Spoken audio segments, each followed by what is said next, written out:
Segunda de Corintios capítulo 5, versículo 17.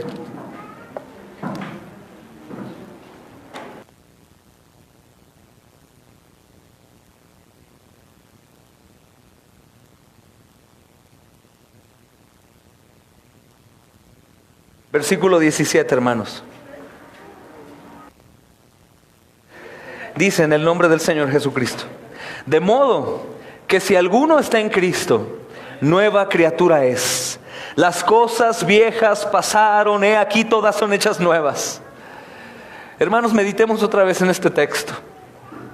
Escuchemos bien y que el Espíritu Santo nos ayude, tanto a los que les vas a compartir, como para los que están aquí también, escuchando esto y anunciándolo después a los demás.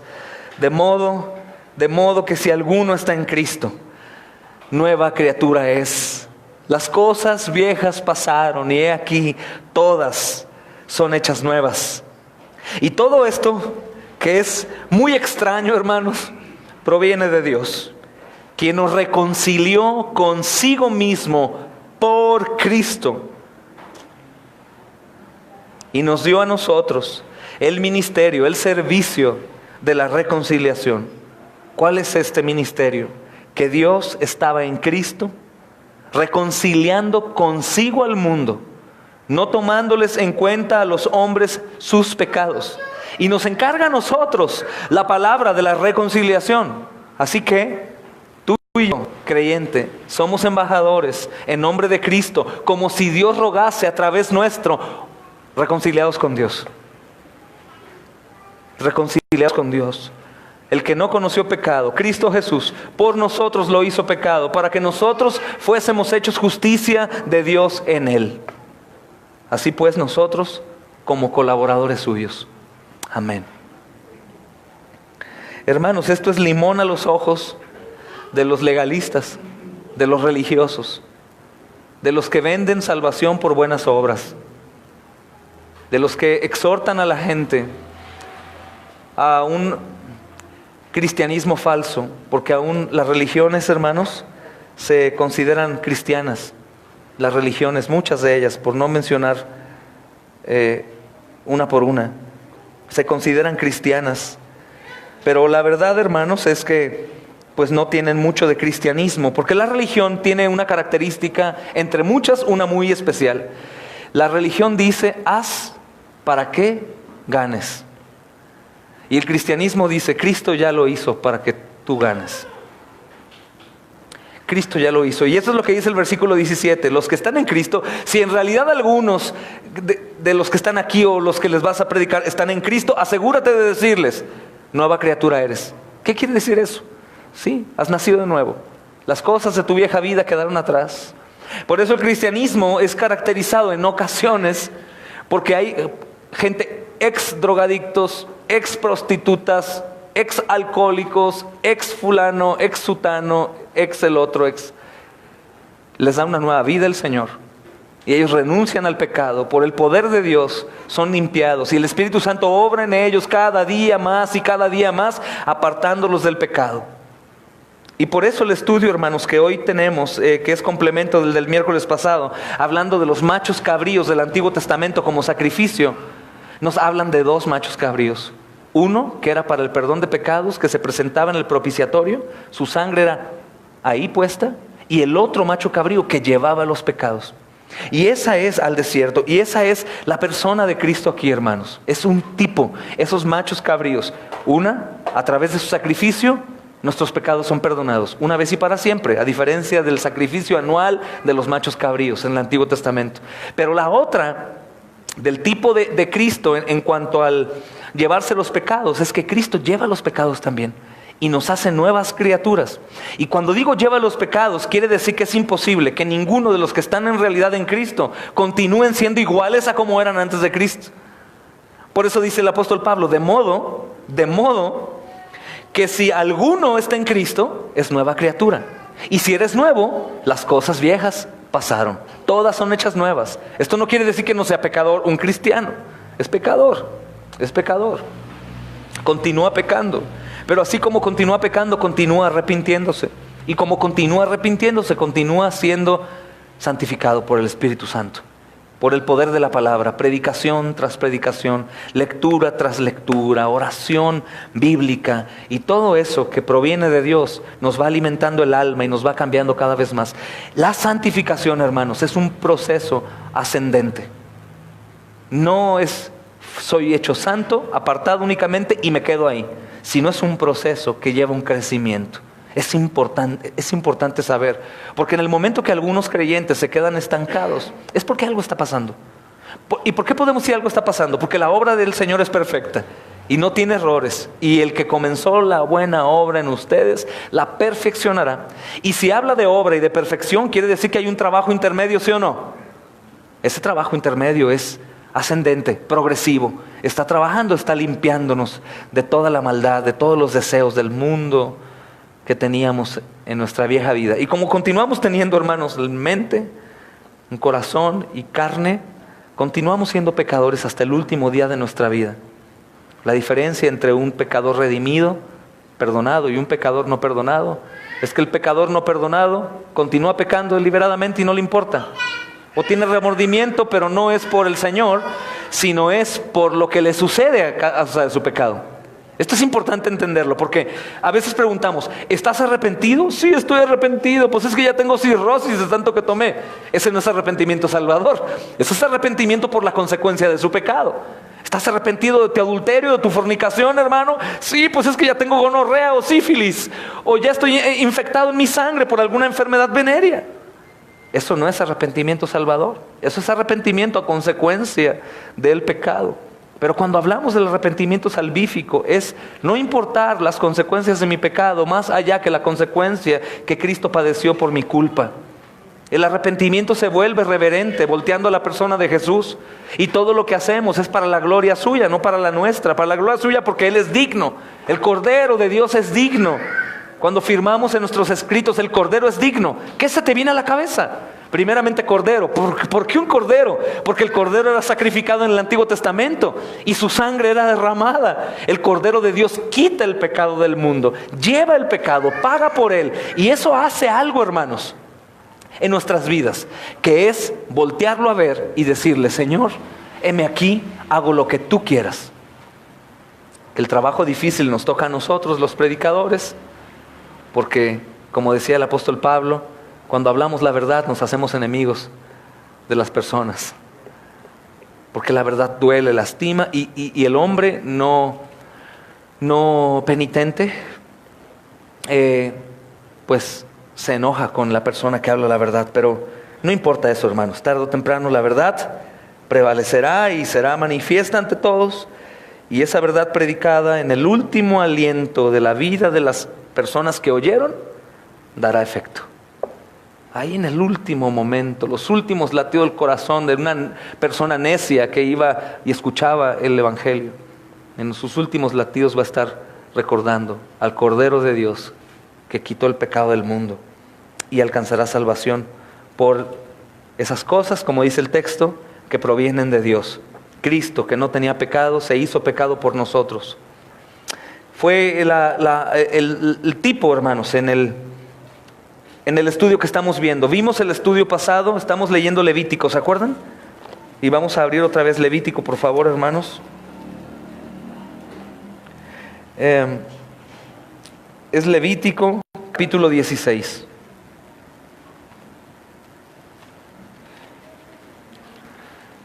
Este resumen que les doy, que lo hago constantemente, tiene que ser también anunciado por ustedes constantemente a todas las personas, hermanos. Y hoy está fabuloso porque vamos a ver esto que te acabo de decir acerca del sacrificio de Jesús, perdón de pecados, y se lleva los pecados también con estos machos cabríos que son también sacrificados año con año. Y dice el versículo 16, vamos a leer desde el versículo 8, dice, y echará suertes a Aarón sobre los dos machos cabríos, una suerte por el Señor y otra suerte por Azazel. Y hará traer a Aarón el macho cabrío sobre el cual cayere la suerte por el Señor y lo ofrecerá en expiación, para el perdón. Versículo 10. Mas el macho cabrío sobre el cual cayere la suerte por Azazel lo presentará vivo delante del Señor para hacer la reconciliación sobre él, para enviarlo a Azazel al desierto. Para enviarlo a Azazel al desierto. El versículo 16, si nos brincamos, hermanos, dice: así purificará el santuario a causa de las impurezas de los hijos de Israel, de sus rebeliones y de todos sus pecados. De la misma manera hará también al tabernáculo de reunión, el cual reside entre ellos en medio de sus impurezas. En medio de sus impurezas. La palabra purificará, hermanos, viene de la palabra hebrea kiper o kipur. Los judíos celebran aún esto, la fiesta del Kipur. Y es una forma verbal de kafar. Y esta palabra denota purgar o hacer propiciación o reconciliación. Entonces lo que se hacía aquí era hacer reconciliación de Dios con los hombres, los cuales estaban siendo rebeldes por su pecado, y Dios, siendo santo y justo y puro, castigaría. Y era su pueblo, hermanos. Su pueblo era infiel, su pueblo pecaba, y Dios no dejaba de ser Dios y no dejaba de ser justo, en uno de los atributos que más nos deben de dar terror a los seres humanos. El amor lo amamos, la misericordia de Dios la amamos, la paciencia la amamos, pero la justicia ya no tanto, porque sabemos que Dios es justo y va a castigar al pecador por su pecado. Entonces este Dios justo demandaba castigo a su pueblo. El sacerdote entraba una vez al año detrás del velo que separaba prácticamente la presencia de Dios con las personas, y él entraba una vez al año y ahí sacrificaba a un macho cabrío. Derramaba su sangre en el arca de la alianza. ¿Recuerdas esa caja dorada que hay en algunas iglesias cristianas con dos angelitos que están con las alas así cubriendo ahí? Estaba el propiciatorio y ahí vaciaban la sangre. Y era: Señor, perdona los pecados de tu pueblo. Una vez al año. Es decir, este sacrificio no era más que una vez al año. Eso es lo que vemos en la religión. Yo peco. Y al final, cuando ya siento que se me viene encima la consecuencia de mi pecado, van las personas y el sacerdote les dice: haz este sacrificio, o reza esto, o los rosarios, o vete de rodillas al expiatorio o a la basílica y ya quedas expiado. Es chistoso, hermanos, porque están hablando de un perdón parcial, cuando la Escritura dice que Él hace nuevas a las criaturas y que se lleva por completo los pecados de todos los hombres. Y vamos a leer hoy un poco acerca de Isaías. Este sacrificio parcial continúa haciéndose en cualquier otra religión que no sea el cristianismo bíblico. En cualquier otra. Algunos les platicaba que se dan cachetadas para ser perdonados. Un lugar son árabes, y se ponen a llorar en un altar que ellos tienen y se dan cachetadas de una manera majestuosa.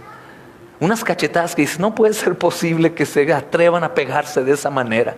Toman vuelo, brincan, búsquenlo en internet, y se golpean su cara hasta sangrar, y de esa manera creen que su Dios los perdona. ¡Qué terrible, hermanos! O aquellos que vemos bajo el yugo romano, que van de rodillas, o cuando vamos a visitar la iglesia de León, vemos peregrinos, es la ruta de la peregrinación, y van caminando, y va gente con muletas, personas con los pies sangrados, pensando que eso traerá bendición, cuando eso lo único que ocasiona es ira de Dios. Jeremías 7 habla acerca de lo que hacen en cuanto a los sacrificios a la reina de los cielos, que se las dejo de tarea. ¿Quién se les viene a la mente por la reina de los cielos? Por supuesto que María, la madre de Jesús. No, hermanos, porque ella es una santa. La madre de Jesús es una hermana en Cristo y está descansando en el cielo esperando a que su Salvador Jesús, su Hijo, venga a la tierra. Pero la reina de los cielos es el monstruo que han creado los hombres. Y Dios dice en Jeremías 7, ¿qué acaso van a provocarme a ira a los hombres? ¿Qué acaso intentan provocarme ira? Dice: los hijos van por la leña, los padres encienden el fuego y las madres amasan la masa. ¿Qué se te viene a la memoria con eso? ¿Qué se te viene a la memoria? Las fiestas que hacen año con año, mes con mes, de fulano de tal santo, fulana de tal virgen, y tal cual. Las mujeres hacen la masa, los padres encienden fuego, los hijos van, recogen leña, es igual. Y esto es un acto que se hace en las diferentes religiones de diferentes maneras, con el propósito de no exaltar al Señor y no ver a Cristo como el único y suficiente y necesario Salvador.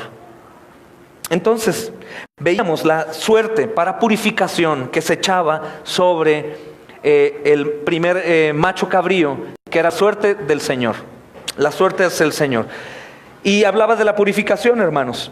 Dice acerca de la propiciación o reconciliación. Propiciación, recuerda que es como frenar la ira de un Dios justo.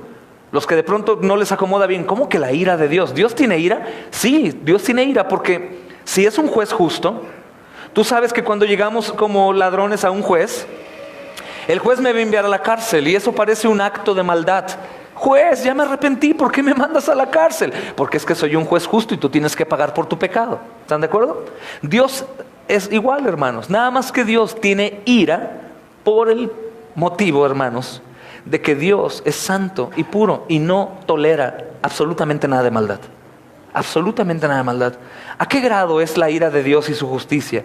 Al grado que su propio pueblo Israel se desespera porque Moisés no baja de hablar con Dios. Y ellos funden oro y hacen un becerro de oro. Y ellos comienzan a adorarlo y a danzar y hacen fiesta. Y Dios le da instrucción a Moisés y a Aarón que maten a todos los que adoraron al becerro de oro. ¿Y sabes quiénes estaban ahí también? Niños. Niños. Niños, jóvenes, ancianos, adultos, mujeres. Y Dios ordena matarles. ¿Por qué? ¿Dios es malo? No. Dios aborrece la maldad porque es perfectamente bueno.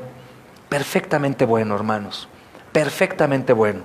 Entonces Dios demandaba y Él mismo dio la instrucción para que los sacerdotes presentaran en el templo, en el lugar santísimo, sacrificio. Y otro macho cabrío fuera echado afuera.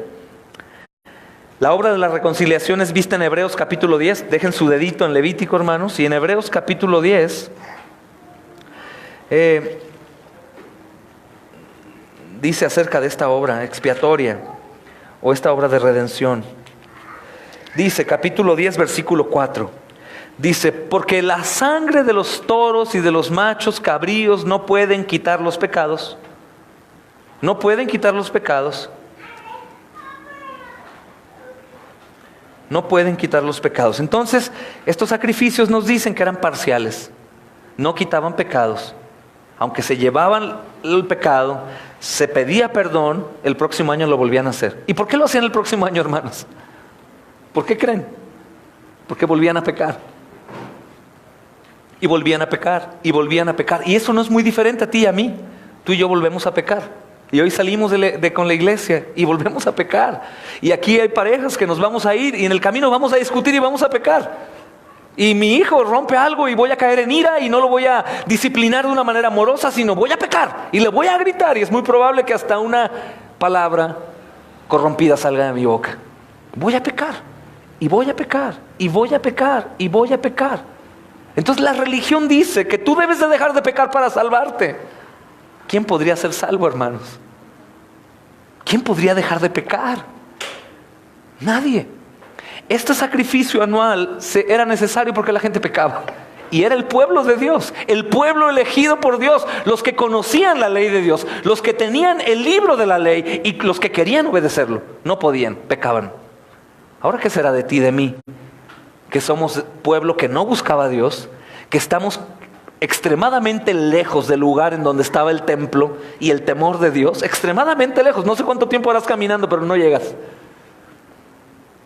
¿Qué será de nosotros? Nosotros caemos en pecado tiempo con tiempo, pero más adelante vemos que hay un sacrificio vivo y santo, un sacrificio completo, un sacrificio de una sangre invaluable del Hijo de Dios que deja por completo satisfecho la ira y la justicia del Padre, para que no se vuelva a repetir ningún sacrificio y para que tú y yo no tengamos que hacer ningún sacrificio, más solamente estar humillados ante su presencia y buscar la santidad, que quiere decir apartarme del mundo, porque el Cordero que murió es digno. Entonces esto que estamos viendo es un tipo de sacrificio, una sombra, podríamos decir, una sombra de lo que sería hecho por Cristo, no una vez al año, sino una vez y para siempre. Dice el versículo 12 de Hebreos 10, hermanos. Dice, pero Cristo, después de que habla de los sacrificios anuales, de los toros y esas cosas, el versículo 12 del capítulo 10 dice, pero Cristo, habiendo ofrecido una vez para siempre un solo sacrificio por los pecados, se ha sentado a la diestra de Dios. Y ahí en adelante, esperando hasta que sus enemigos sean puestos por estrado de sus pies. Y es el 14. Porque con una sola ofrenda hizo perfectos para siempre a los santificados. Hizo perfectos, los hace justos, no porque tú seas perfecto, no porque tú seas justo, sino Él nos imputa su perfección y su justicia. Y ahora delante del Padre que demandaba castigo, somos agradables a Él. Es sorprendente. ¿Y cómo puedo llegar a lograr ser unos de aquellos que son perfeccionados por el sacrificio de Jesús? Y la palabra dice, solo cree. Y la gente dirá, ¿tan fácil? Bueno, pues creo y continúo emborrachándome, creo y continúo fornicando, creo y continúo viendo pornografía, creo y continúo mintiendo. No, es imposible que si tú has visto al Hijo de Dios crucificado aquí en una cruz, clamando a Dios ayuda y siendo abandonado por su propio Padre, sigas viviendo igual. Entonces la fe verdadera se va a ver manifiesta por los hechos en mi vida, por las obras. Una fe falsa va a ser manifiesta por lo que mis obras continúan siendo malas. ¿Se entiende aquí, hermanos? Entonces el macho cabrío por Azazel, ya que consideramos, hermanos, el macho cabrío por Jehová, por el Señor, que está tipificando a Cristo como el pago sacrificial por una deuda a causa del pecado, nos damos cuenta, hermanos, que un solo macho cabrío no es suficiente para poder ilustrar la doble naturaleza de la obra futura de Cristo. Un solo macho cabrío no era suficiente, sangre derramada en el propiciatorio y perdón, y ya no, porque Cristo no únicamente nos otorga el perdón, sino se lleva la esclavitud del pecado, se lleva cautiva la cautividad. Nosotros que éramos presos al pecado, que no podíamos dejar de pecar, ahora somos libres, porque Cristo se llevó el peso del pecado y nos hace libres de Satanás, nos hace libres del pecado y nos hace libres de nosotros mismos. De modo que no tenemos excusa para continuar pecando. Somos libres si estás en Cristo. Si no, sigues siendo preso de tu pecado. Pero entonces, al no poder ilustrar completamente el tipo de Cristo, hermanos, con un macho cabrío, ahora vamos a considerar el macho cabrío por Azazel, que es lo que nos enseña Levítico. Este macho cabrío no era sacrificado ahí, en el propiciatorio y su sangre derramada, sino que era enviado al desierto para tipificar a Cristo como el que llevó el pecado de su pueblo, hermanos. Y cuando escuchamos la palabra desierto, no sé qué esté bien la cabeza, pero lo único que hay ahí, pues obviamente es Dios y nada más. Arena, polvo, calor, animales. Y de acuerdo con Levítico que estamos ahí, hermanos, vamos a leer ahora el versículo 21 y 22. Levítico 21 y 22.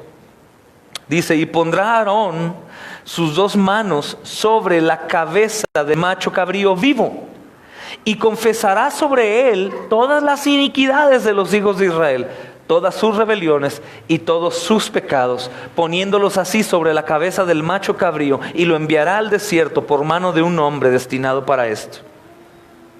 El versículo 22 dice, y aquel macho cabrío llevará sobre sí todas las iniquidades de ellos a tierra inhabitada, y dejará ahí al macho cabrío por el desierto, para ser devorado, para ser consumido por deshidratación y abandono. Entonces, según lo que dice la Escritura, Aarón ponía sus dos manos sobre la cabeza del macho cabrío vivo y confesaba sobre él todas las iniquidades de los hijos de Israel. Todo, fornicación, adulterio, mentira, hipocresía, borrachera, celos, iras, contiendas, disensiones, enemistades, todas las cosas pecaminosas que el hombre bajo el cielo cometen. Todos, no hay uno que no haga pecado. Todos han pecado. Entonces él ponía las manos ahí, sobre la cabeza del macho cabrío, y después era llevado por otra persona capacitada para eso, lo llevaba y era abandonado y se perdía ahí. Y eso simbolizaba, obviamente, que Dios los despejaba de su pecado. Perdonaba y se llevaba los pecados, la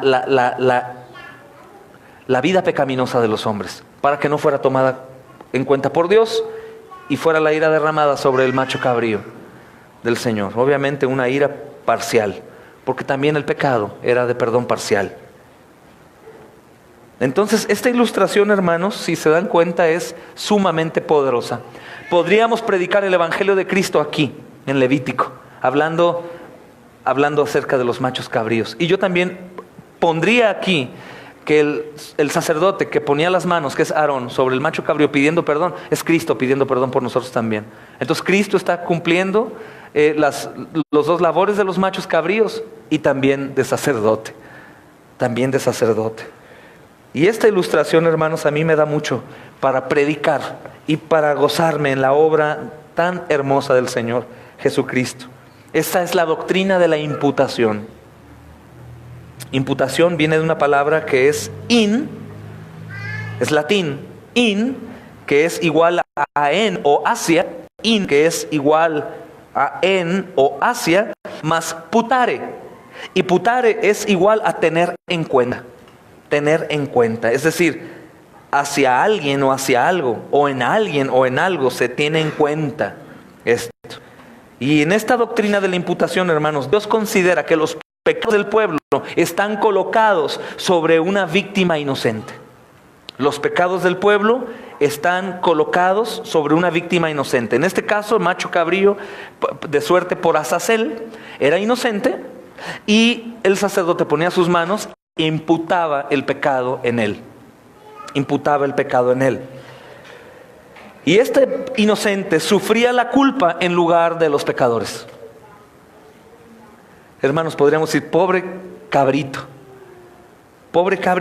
inocente, un animalito llevado al desierto para sufrir el castigo por los pecados, parcialmente.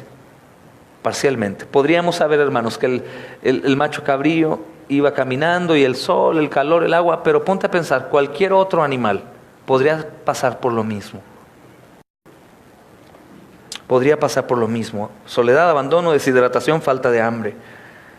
Pero bueno, recordemos que es un tipo de Cristo, hermanos. El hecho de que el sumo sacerdote debía poner las manos sobre el macho cabrío y confesar sobre él todas las iniquidades de Israel, representa esta imputación, que podríamos decir también que es una transferencia completa de la culpa del pueblo al sacrificio.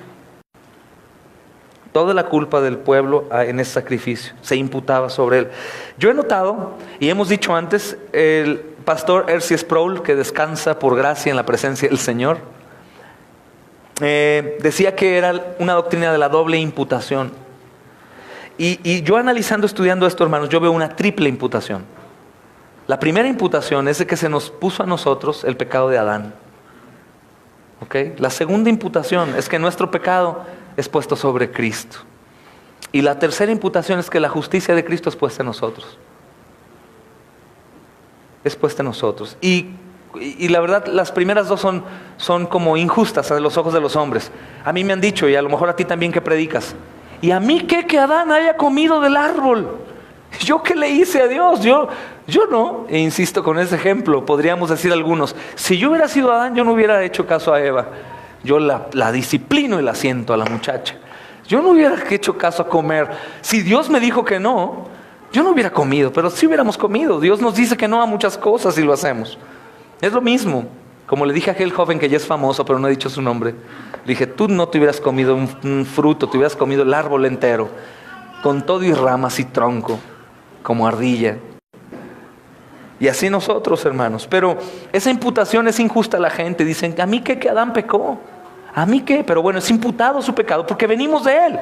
Venimos de él, hermanos. Venimos de Adán y de Eva. Y por nuestra sangre corre ya el pecado. La sangre de Adán y de Eva vienen de generación tras generación, de generación tras generación. Y recuerda que nosotros primeramente por sangre no venimos del pueblo de Dios. Nosotros venimos del pueblo pagano, de aquellos que no eran pueblo de Dios, hermanos. Si te pones a pensar, platicaba con el hermano Carlos el otro día en un mensaje pequeño de la genealogía de Jesús. ¿Y qué es lo primero que piensas acerca de la genealogía de Jesús? De quién viene Jesús, ¿no? Pero eso no es lo importante. Lo importante es que te des cuenta que Dios es fiel y que lo que dijo desde un principio se cumplió hasta que el Salvador vino. Pero también lo importante es que hay muchos hombres y mujeres ahí metidos que no eran su pueblo, hermanos, que eran gente pagana, incrédula, y que fueron injertados ahí para que por la sangre de Jesús o por la vida de Jesús corriera toda clase de persona y gente. Ya no era el macho cabrío que era puesto ahí para el perdón de Israel, sino ahora en Jesús hay perdón para romanos, para griegos, para judíos, para mexicanos, para europeos, para africanos, para asiáticos, y Dios incluye en su sangre no un linaje completamente perfecto. Si te das cuenta, Jesús es de la tribu ¿de quién? ¿Y qué hizo Judá, hermanos? ¿Lo han leído? El Génesis, y que te das cuenta de lo que dicen. Hermano, nada más y nada menos que se acuesta con una mujer que es su nuera y es una prostituta, disfrazada de prostituta para que caiga a sus redes. Y era un hombre asesino, un hombre que fue capaz de desterrar a su hermano y eran gente perversa. Podríamos creer que Jesús se acomodaría mejor viniendo de la tribu de los levitas, ¿no? Sacerdotes, ¿no? Mas sin embargo también era un perverso, pero viene de la tribu de Judá. Y después de ahí, hermanos, podemos ver la genealogía que de Judá vienen su hijo Fares, es hijo de su nuera. Y de Fares otro y otro y otro y otro y otro y otro. Y te das cuenta y dices, caray, se perdió como de la tribu de Judá, está por todos lados. Porque el Señor Jesucristo prometió que iba a salvar a todo pueblo, toda lengua y nación. Y es increíble. Entonces la imputación de Adán a nosotros es algo injusto. Y decimos, ¿pero yo qué? Pero después nos damos cuenta que nuestros pecados son imputados a Cristo. Y ahí como que decimos, híjole, qué injusto. Hoy alguna mujer nos dijo en la calle, ¿se acuerdan? Abajo del puente. Pues yo amo a Jesús, pero no amo a su Padre, porque su Padre puso todo nuestro pecado en Él, y Él qué culpa tenía. Qué locura, ¿no? No entiende bien la doctrina de la Trinidad, pero ella abrazaba a Jesús por ser el Cordero, por ser bueno y Salvador, pero aborrecía al Padre porque el Padre puso nuestro pecado en Él. Chistoso. Pero sí, hermanos, es injusto. Ahora no es injusto para nosotros, es injusto para Jesús. Y lo más impresionante de esto es que después de que Jesús lleva el pecado y muere y resucita, su perfección, su justicia nos la imputa a nosotros.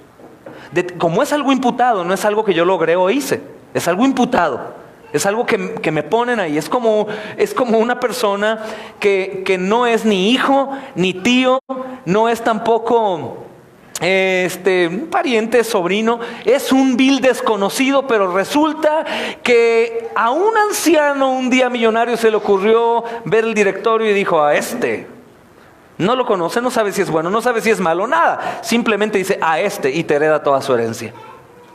Así es. Nosotros no hicimos absolutamente nada, ni bueno ni malo, para que Jesús nos salvara, hermanos. La imputación de su justicia no es por un mérito tuyo o mío. Por nada. Porque la Escritura dice que fuimos escogidos desde antes de que el mundo fuera. Y si somos escogidos desde antes de que el mundo fuera, es antes de que haga bueno o malo. Simplemente elegidos por Dios. Entonces esta imputación, hermanos, se ve reflejada aquí. El sacerdote pone sus manos sobre el macho cabrío y confiesa las iniquidades y los pecados de Israel, y se transfieren completamente la culpa del pueblo al sacrificio por un año. Completamente. Entonces el pueblo, otro año más para pecar. Y el próximo año, otro sacrificio otra vez. Creo que así lo veían la mayoría, porque todos son pecadores. Isaías profetizó, hermanos, que el Señor cargaría sobre el Mesías, que Dios Padre cargaría sobre su Hijo los pecados de todos nosotros. Pero es importante ver sobre el Mesías, porque ese Jesús que estamos predicando hoy y los domingos, hermanos, era conocido como Jesús, su nombre Jesús. Pero el título de Mesías o del Cristo es diferente para los judíos. Porque una cosa es Jesús y otra cosa es el Mesías y el Cristo para ellos. Es decir, el nombre de Jesús es Jesús, el Hijo de Dios, el hijo de José y de María para los judíos. Pero los judíos no lo ven como Mesías, no lo ven como el Cristo. Porque ellos saben quién es el Cristo, quién es el Mesías. Y ellos no matan en su mente, creo la mayoría de ellos, no matan al Mesías y al Cristo. Ellos matan a Jesús. Ellos no creían que era el Mesías. Pero es curioso, hermanos, lo que el Señor Jesucristo enseña Porque en Isaías 53 se habla del Mesías, del Cristo. Y tenemos que leer el texto, aunque no lo sabemos casi de memoria, hermanos. Lo usamos siempre para el evangelismo. Isaías 53 dice, ciertamente Él llevó nuestras enfermedades, sufrió nuestros dolores, y nosotros le tuvimos por azotado y por herido de Dios y abatido. Mas Él fue herido por nuestras rebeliones, molido por nuestros pecados, y el castigo de nuestra paz fue sobre Él. Por su llaga nosotros fuimos curados. Escucha esto. ¿De quién habla? ¿Cualquier persona podría saber que habla de Jesús? Sí, pero no habla de Jesús como tal. Habla del Cristo, del Mesías, hermanos. Nosotros sabemos que habla de Jesús porque Jesús padeció todo esto. Los judíos sabían que era el Mesías cuando empieza a cumplirse en Él todo lo que Isaías dice. Pero ellos prefieren negar. Este texto está siendo usado ahorita para predicarle a muchos judíos. Y ellos saben que es Jesús. Y ahora entienden que Jesús es el Mesías. Porque en particular, hermanos, está hablando Isaías 53. No como tal de Jesús, hijo de María y de José en cuanto a hombre.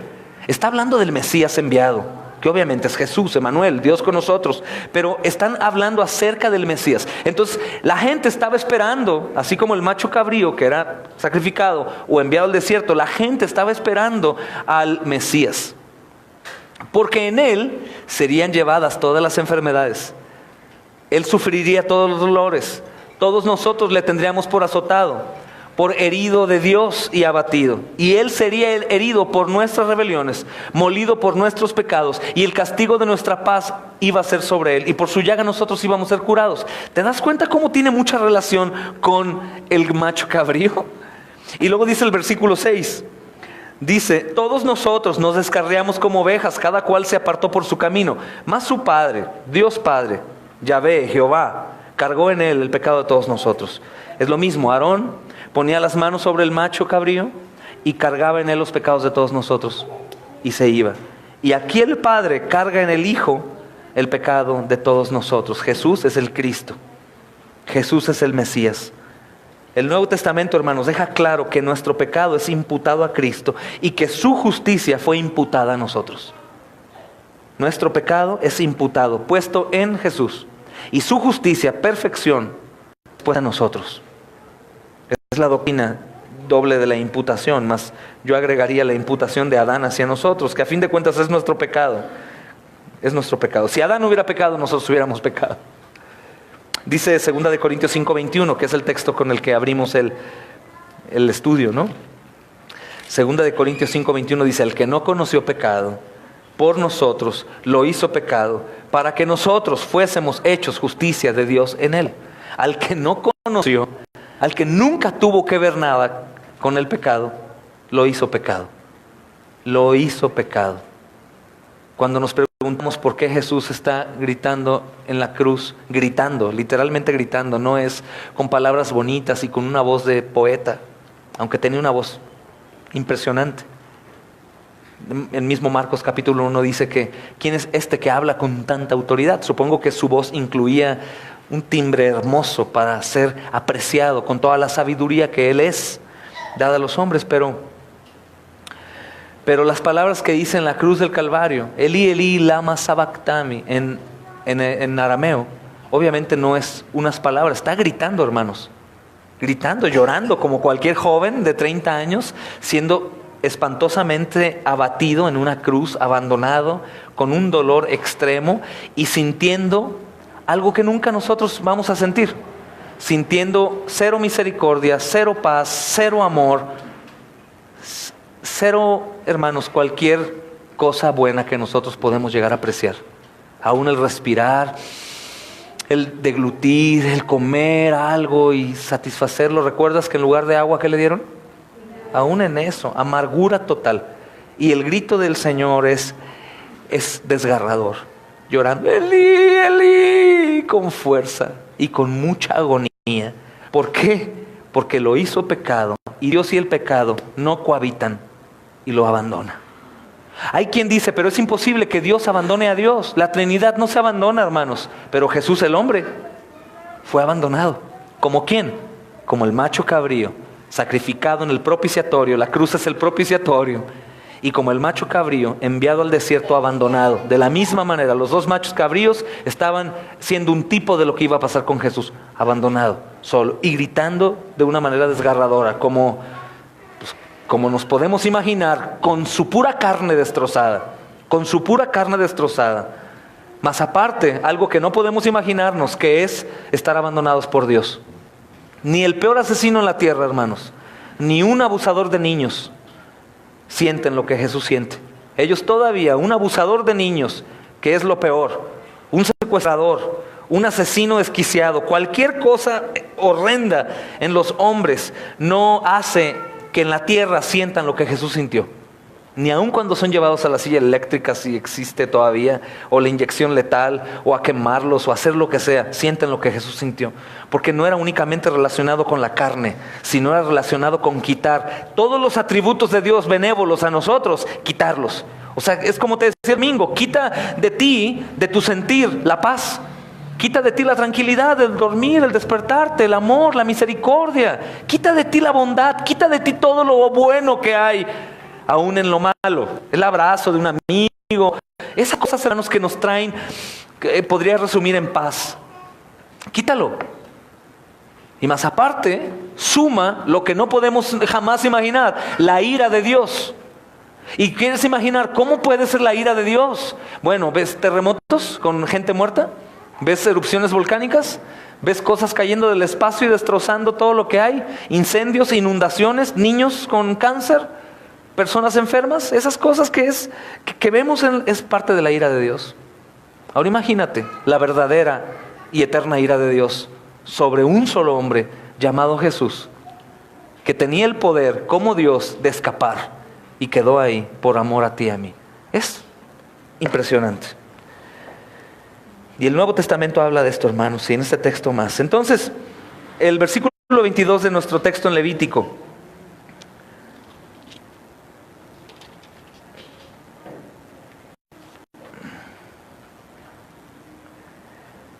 dice: y aquel macho cabrío llevará sobre sí todas las iniquidades de ellos, y a tierra inhabitada, y dejará ir el macho cabrío por el desierto. Entonces el macho cabrío, hermanos, que llevaba los pecados del pueblo de Dios, era desterrado de la presencia de Dios y obligado, escucha bien, desterrado y obligado a morar solo en el desierto hasta morir. Y en el Calvario, hermanos, en el Calvario, Cristo llevó los pecados de su pueblo y fue desamparado por Dios en lugar nuestro.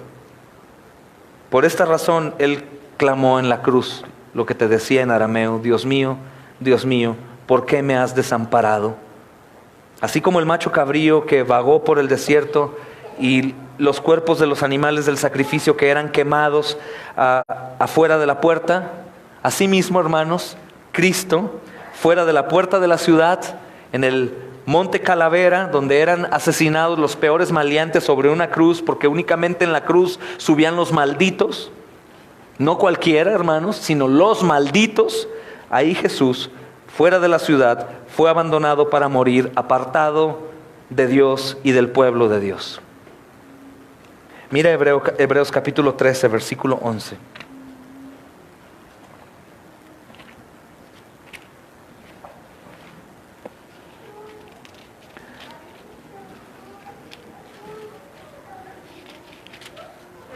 Hebreos 13, capítulo 13, versículo 11 y 12.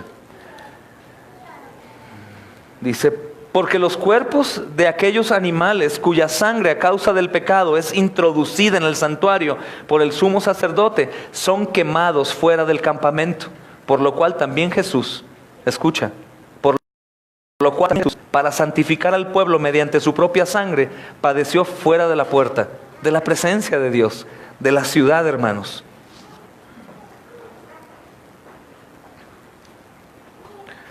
Y cuando nos preguntamos lo mismo, ¿por qué hay hermanos aquí en la ciudad, en el país y en todo el mundo que se entregan al Señor por completo? Es porque han entendido este sacrificio, han entendido el Evangelio. Este es el Evangelio, hermanos. El Evangelio no es que te va bien, que vas a ser rico, que vas a ser sano, Dios contigo, ¿quién contra ti? Y así como Jacob tocaba todas las cosas y las multiplicaba en bendición, así tú no, hermanos. El Evangelio trata de Jesús. Y cuando nosotros entendemos lo que Jesús hizo, ¿qué hubiera sucedido, hermanos, si el sacerdote ese año no mataba a los machos cabríos? La ira de Dios caía sobre ellos. ¿Qué hubiera sucedido, mis amados hermanos, si Cristo Jesús no hubiera venido hace 2000 años y hubiera completado la obra? Esto ya no existiría. Pero nosotros sí, porque el alma es eterna. El alma no se aniquila, hermanos. Sigue siendo. Este es el Cristo, los tipos de Cristo. Macho cabrío para el Señor, macho cabrío para Azazel. Y vamos a aventajar solo un poquito, hermanos, unos minutos. El próximo estudio es Cristo fue sepultado. Es el tema, Cristo fue sepultado. Y en este capítulo, hermanos, vamos a considerar un aspecto del Evangelio muy importante, pero muchas veces ignorado. Es muy importante, pero muchas veces ignorado. Y esta doctrina del sepulcro del Señor Jesucristo prepara el escenario para la resurrección del Señor. Es decir, su sepultura. Hay una doctrina acerca de la sepultura y la vamos a estudiar. Amén, hermanos. La sepultura de Cristo. En 1 Corintios, si quieren acompañarme, por favor. 1 Corintios 15. Y termino ya en breve, hermanos. Que si quieren desvelarse estudiando la palabra como lo hacen todos los días en su casa, lo hacemos juntos, aquí, sin problema. 1 Corintios 15, versículo 3 y 4 dice, porque primeramente os he enseñado lo que asimismo recibí, que Cristo murió por nuestros pecados conforme a las Escrituras, y que fue sepultado, y que resucitó al tercer día conforme a las Escrituras, y que apareció a Cefas y después a los 12. Apareció a Cefas y después a los 12. Hermanos, si alguna vez ustedes quieren ver el Evangelio en la Biblia, 1 Corintios 15. 1 Corintios 15 está hablando acerca del Evangelio, pero el tema principal aquí es la resurrección. Si todo lo que se enseña de Jesús en la Biblia, si todo lo que la Biblia dice en el Antiguo Testamento, hermanos, en el Nuevo Testamento, en las profecías que faltan del Apocalipsis y todas las cosas que acá están, no incluyeran la resurrección, todo sería en vano, todo sería mentira. Y yo te reto a que hagas algo. Tengan cuidado en estar investigando en internet cualquier cosa, porque se salen de Cristo y ya están enfocados en Israel y en los ovnis y en los ángeles, y que los ángeles se acostaron con hombres y esas cosas que son pura locura. Busca acerca de esto. Busca acerca de la resurrección de Cristo con ateos, gente atea, científicos o grandes eruditos ateos, para que veas que vas a encontrar que el 90% de ellos dicen que aquel hombre llamado Jesús resucitó entre los muertos, porque hay historia que comprueba que Él resucitó. Los testimonios que hay dicen que Él resucitó. Que Él resucitó. Mira, voy a leer un poco, que es el tiempo que me queda, y vamos a adentrarnos el miércoles próximo. Dice, porque primeramente, versículo 3, he enseñado lo que asimismo recibí. Comienza el Evangelio, que Cristo murió por nuestros pecados. Cuando dice Cristo, habla de Jesús. Pero si dice Cristo, dice que aquel Jesús, hijo de José y de María, sí fue Cristo, ¿me entiendes? Por eso te decía en Isaías que es importante notar la diferencia entre Jesús y Cristo, porque ciertamente el judío sabe que Jesús es Jesús, pero no Cristo. ¿Ok? Entonces, el asunto es que Jesucristo es un hombre compuesto por dos. Jesús, el Hijo de Dios eterno, Yahshua, como se puede también decir, pero es Cristo. Por eso decían, este Jesús es el Cristo. Entonces, cuando Pablo habla de Cristo, habla de Jesús, que nosotros lo sabemos, pero el judío no, ¿ok? Y muchos otros tampoco. Cristo murió por nuestros pecados conforme a las Escrituras, y fue sepultado, y aquí viene lo mejor, y que resucitó al tercer día conforme a las Escrituras. Las Escrituras anunciaban. Aquí está el Salmo 16, 8, 10, Oseas 6, 2. Chequen todas las concordancias que hay en sus Biblias. Los números chiquitos con letritas chiquitas te llevan a complementar tu estudio. Estudias, ves las letras, vas a Isaías. Ok, entonces ya tienes un hilo, una secuencia del Antiguo Testamento con el Nuevo Testamento. Dice, este que fue sepultado, versículo 4, fue sepultado y que resucitó al tercer día, conforme a las Escrituras, y que apareció a Cefas y después a los 12. Escucha el 6. Después apareció a más de 500 hermanos a la vez, de los cuales muchos viven aún y otros ya duermen. Después apareció a Jacobo, después a todos los apóstoles, y al último de todos, como a un abortivo, se me apareció a mí. Pablo dice, porque yo soy el más pequeño de los apóstoles, que no soy digno de ser llamado apóstol porque perseguía a la iglesia de Dios. Me gusta mucho la intención de Pablo, porque queriendo y no queriendo se exalta un poco, pero bien merecido lo tiene el hermano.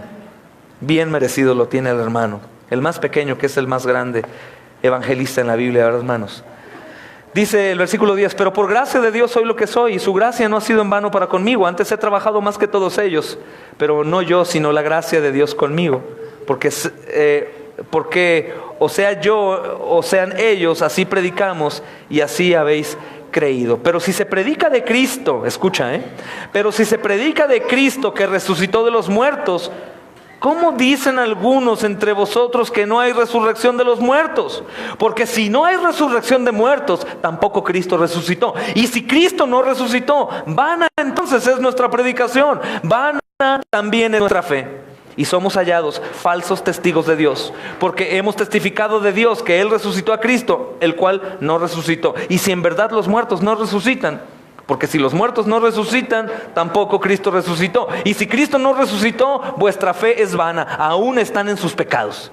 Si Cristo no murió como el macho cabrío, no se sacrificó, no se aventó al desierto, los pecados no fueron perdonados. Y si Él no resucitó, quiere decir que no era Cristo, no era el Cristo anunciado. Jesús era hijo de carpintero, de María, era una mentira, y todo esto es falso. Pero es una manera sarcástica de Pablo. Dice el versículo 18, entonces también los que durmieron en Cristo murieron, no viven. Murieron. Si en esta vida solamente esperamos en Cristo, hablando de un Cristo que no resucitó, somos los más dignos de conmiseración, de lástima de todos los hombres. Pero el versículo 20 termina con el sarcasmo de Pablo y dice, mas ahora Cristo ha resucitado de los muertos, primicias de los que durmieron, es un hecho, porque por cuanto la muerte entró por un hombre, también por la resurrección de los muertos, porque así como en Adán todos mueren, también en Cristo todos serán vivificados. Cristo resucitó, hermanos. He ahí nuestra esperanza, la resurrección. Vamos a orar.